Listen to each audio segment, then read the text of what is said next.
crisis remains at the heart of global attention, and it must not slip down the ranking in terms of top priorities. And There's something on that previous question that you asked, that if there is an energy crisis. But then again, I think that right now the changes that we need are not very likely to come from the inside. Rather, I believe they will come from the bottom up, so to speak.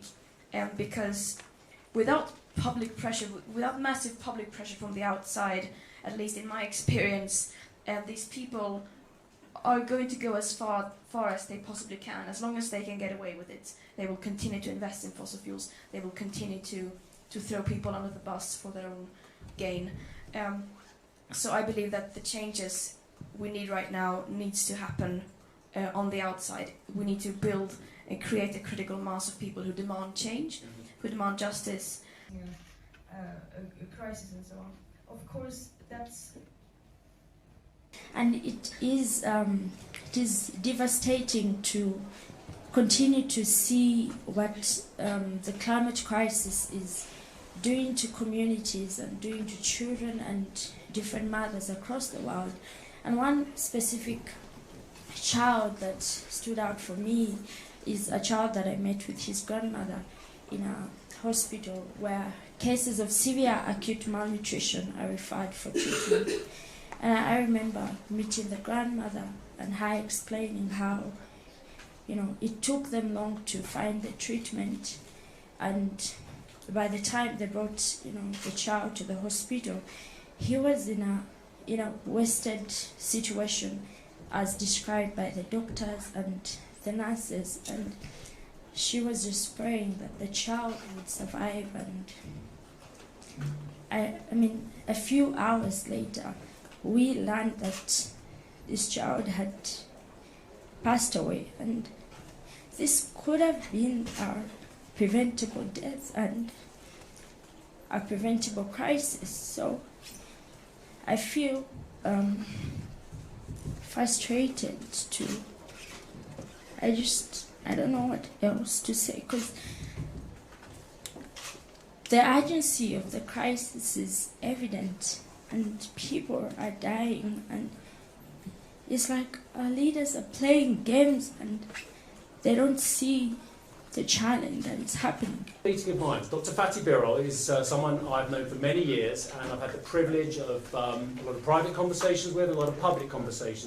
Together with Greta, Vanessa, Luisa and I, we've created a cease and desist letter to oil CEOs, urging the oil CEOs to phase out from new fossil fuel. We know that they knew. There's a report that's come out saying that they knew way before us what they were doing when they were exploring for oil. They knew what the consequences would be of CO2 gas emissions. They knew the irreversible consequences, the huge impact it would have on people's livelihood, the huge impact it would have on the environment. We launched this a couple of days ago, and we're almost reaching 900,000 signatures, which really shows the commitment of youth, what really shows the commitment of civil society and people, and the change that we are demanding. Just clear to us activists, it is clear to people everywhere, especially those fighting at... The timing doesn't justify this energy crisis, doesn't justify this 7 years. This is a business risk, and there is also the climate crisis. In general, if I may speak, one shouldn't imagine to justify the Russian invasion of Ukraine some large-scale fossil fuel investments. One shouldn't use it as an excuse. The Western countries, how can we ensure that we address this, in Europe?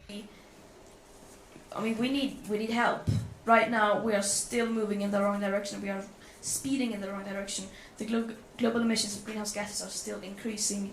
We are heading completely in the wrong direction. We need many, many more, so we urge everyone to join the fight for Okay, I have got time for what you see, positive or negative from the IRA, and then we'll just move on and just ask if It's not just in Europe, it has been there for decades. And you please?